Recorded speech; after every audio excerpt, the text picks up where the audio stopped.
Alright guys, welcome back. So today I got this 2020 Kia Sorento.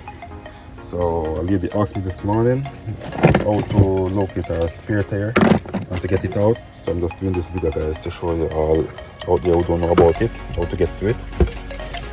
I can lower the seat so I can get more room.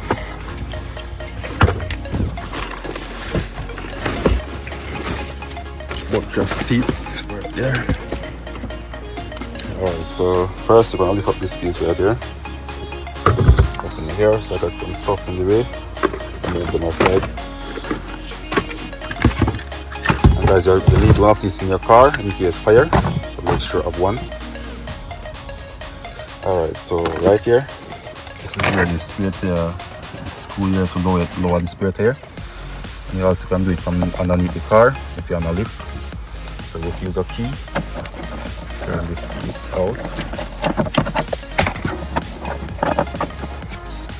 Just like this guys, take this out. Just a key. I'm gonna use this angle right here. This extension. Put it right here. And turn.